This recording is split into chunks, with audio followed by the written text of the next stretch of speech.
What if I told you that our modern idea of alien contact, the friendly, human-looking visitors from other planets, didn't really start in Hollywood?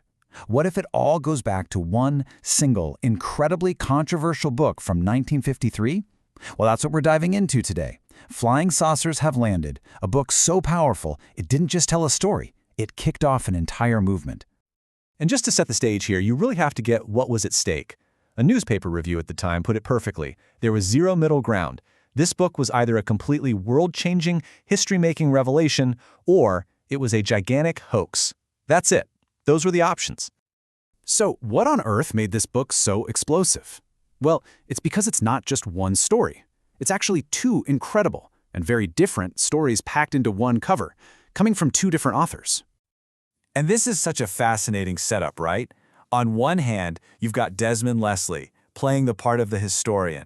He's making this wild case that flying saucers are nothing new. And then you have George Adamski, the witness, who comes in with this jaw-dropping claim that he actually met one of the pilots. So let's start with Leslie's big historical theory first. Okay, so Leslie's half of the book is this massive deep dive into history with a truly radical idea. These things we call flying saucers, they've been coming here for thousands of years. And the proof, he says, is hiding in plain sight, right inside our oldest myths and religious texts. For example, he points to ancient Sanskrit epics from India, which talk about these incredible flying machines called Vimanas.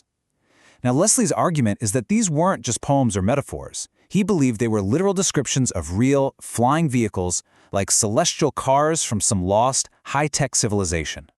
And the power source? Get this. Leslie brings up this concept called vril.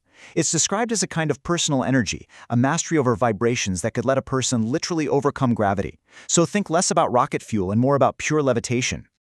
And what's so interesting here is how Leslie basically uses this to critique modern science. He draws this line in the sand between what he calls ancient subtle control, using things like sound and consciousness to move huge stones, and our modern obsession with brute force, loud engines and nuclear bombs. He even pulls out quotes like this one from ancient texts that he claims are basically technical manuals. I mean, when you read about Mercury and a driving whirlwind, it sounds suspiciously like some kind of advanced propulsion system, right? This whole historical argument really sets the stage perfectly for the book's second act. All right, so if Leslie's part was the warm-up act, then George Adamski's story, that's the headliner. This is where the book shifts gears from a fascinating theory into a direct, first-person testimony of contact. Adamski gives this incredibly precise, almost minute-by-minute account of November 20th, 1952. He and his friends, they weren't just lost in the California desert, they actually went there hoping to see something. But what he claims they got was way, way more than they ever bargained for. And this quote, this just perfectly captures that moment of pure shock. The small ship lands, a figure gets out, and as Adamski walks closer, it hits him. It really sinks in. This wasn't just some remote-controlled drone. He was face-to-face with a person, a human being from another world. The description Adamski gives is so specific. He really stresses how human the being looked, pleasant, beautiful even, with long, sandy hair. There was nothing scary or monstrous about him, which, you have to remember, for the 1950s, the era of bug-eyed monsters was a totally radical idea. And the clothes were just as strange. He talks about this seamless one-piece suit made of a shimmering material. No buttons, no zippers, no visible way of getting in or out of it. Every little detail just screams a level of technology that was completely unheard of on Earth at the time. But okay, this wasn't just some passive sighting from afar. No way. Adamski claims they actually communicated, that this visitor had a very specific, very urgent message for all of us, and that he even left behind some physical proof. So, since they couldn't speak the same language, Adamski says they communicated with a mix of hand gestures and, well, telepathy. And the message itself was a pretty heavy one. The other people out there in the universe were getting really worried about us, specifically about our new obsession with atomic bombs and the dangerous path we were headed down. Now, to prove this wasn't all just a desert hallucination, Adamski offered up what he called proof. The first piece of evidence? Footprints. He said the visitor intentionally pressed his shoes deep into the sand, and his friends, who saw the whole thing from a distance, came over later and made plaster casts of these very strange prints. And the second piece of proof was even weirder. Adamski says he handed the visitor a blank photographic plate. A little while later, the visitor handed it back, and it wasn't blank anymore. It now had this really intricate image on it, full of strange symbols that people are supposedly still trying to figure out.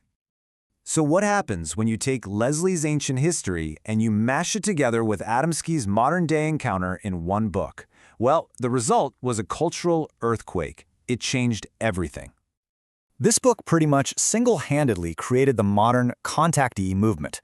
See, before Adamski, UFOs were just these cold, distant lights in the sky. But after this book, the whole story changed. Suddenly, it was all about personal, meaningful contact with these wise, human-like space brothers who were here to help us. And that was really Adamski's ultimate takeaway. His message wasn't one of fear or invasion. It was a plea for us to be open-minded, to be friendly. He was basically saying, hey, these guys are already here walking among us, and we should welcome them. So in the end, it doesn't really matter if you think this is the greatest story ever or the gigantic hoax that newspaper warned about. The book's power and its influence are just undeniable. And it makes you wonder, right? Forces us to ask ourselves this really fundamental question. Why do we want to believe these stories of contact so badly? What is it about visitors from the stars that speaks to us on such a deep level?